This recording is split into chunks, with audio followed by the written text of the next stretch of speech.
Everyone, সবাইকে জানাই সুপ্রভাত। তো এটা আমরা চলে এসেছিলাম কিন্তু মাসি বাড়িতে। এটা মাসি বাড়িতে সকালে প্রথম দিন। চলো এবার বাইরে যাওয়া যাক।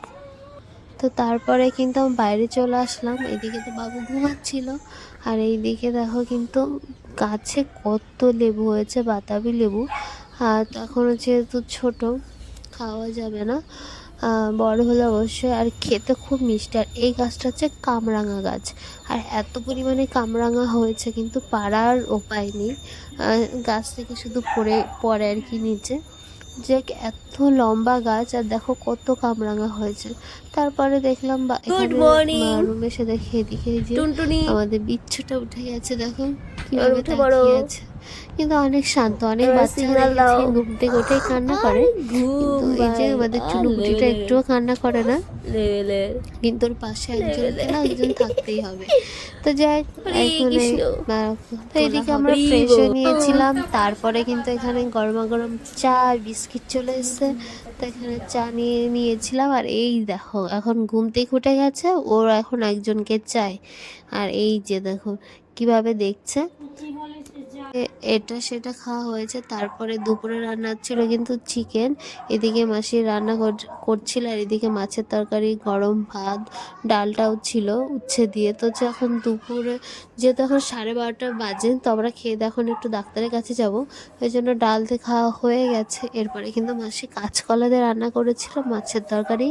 তো এইদিকে কিন্তু আমরা মাছের তরকারি মানে পাতে পড়ে গেছে। এরপরে কথা বলতে বলতে দেখো আমার চিকেনটাও প্লেটে চলে এসছে। যাক, এখানে আমরা সবাই মিলে খাওয়া দাওয়া সেরে রেডি হয়ে বেরিয়ে গেছি দেখো ডাক্তারের কাছে।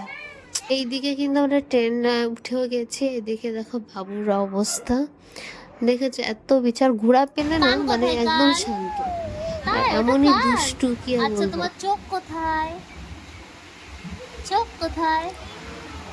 ওর কাছে জিজ্ঞাসা করলে সমস্ত কিছু দেখায়, চোখ কান কোনটা সবই বুঝে।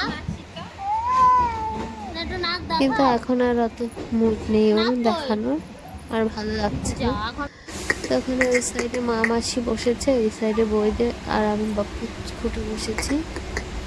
যাই, তুমি এত আমরা যাচ্ছিলাম রানাঘাটে চোখ দেখাতে।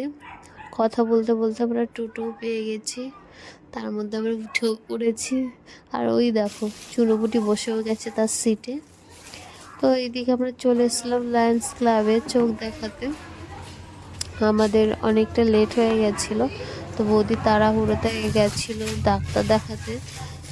তো যাই হোক, ডাক্তার মানে আর কি ছিল না, জুনিয়র ডাক্তার ছিল, সিনিয়র ডাক্তার মানে ছিল না, দুটো অব্দি থাকে।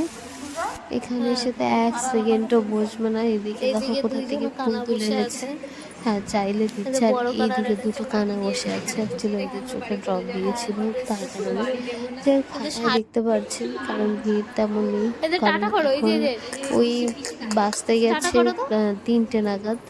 তো যাই হোক, আমাদের অনেক লেট হয়ে গেছে।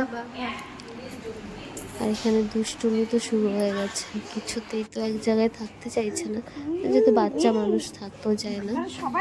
যাই হোক, এবার আমাদের দেখানো কমপ্লিট হয়ে গেছে, এখন আমরা বেরোচ্ছি। এবার ধরতে হবে টোটো, তারপরে গিয়ে আমরা প্ল্যাটফর্মে পাবো। তো যাই হোক, এই যে চোখের ভাবগুলো দেখতেই পাচ্ছেন, এতটাই কিউট হয়েছে কি আর বলবো। তো যাই, অবশেষে আমরা চলে এসেছিলাম রানাঘাটে। তো এই যে স্টেশন চত্বরে, এই সাদাটা চলবে না আর কি কুচকুর জন্য দুটি ক্লিপ না হলো, কিন্তু চুলগুলো একটু বড় বড় চোখে আসে, ওর প্রবলেম হয়। তো এই যে দুটো ক্লিপ না হয়েছে ওর জন্য একদম দেখুন মেয়ে লাগছে, মেয়ে হলে ভালোই হতো। তো যাই হোক, ক্লিপ না হচ্ছে কি হচ্ছে না হচ্ছে সব কিছু ধরাই যায়। চলো এবার স্টেশনের দিকে যাওয়া যাক, আমাদের ট্রেনের টাইম হয়ে গেছে। চলো। আর এইদিকে দেখো কাজ করেই যাচ্ছে। তো এখানে বৌদি টিকিট কেটে নিচ্ছিল, আর তারপর আমরা নিয়ে নিয়েছিলাম 4টা আইসক্রিম। দেখো তার সাথে পুচকুটাও কিন্তু ভাগ বসাচ্ছে। তো যাই হোক, তারা তো খেতে পারে না, ওই একটু মুখে দেওয়া। তারপর আমাদের ট্রেন এসে গেছে, আমরা চলে আসছিলাম বাড়ি। আর বৌদিদের ট্রেনটা ছিল একটু লেটেই, কারণ ওই লাইনের ট্রেনটা সেই 1 ঘন্টা পরই। এইটা হচ্ছে প্রবলেম। তো কথা বলতে বলতে আমি ট্রেন থেকে নেমেও গেছি। ভিডিওটি এখানেই শেষ করছি।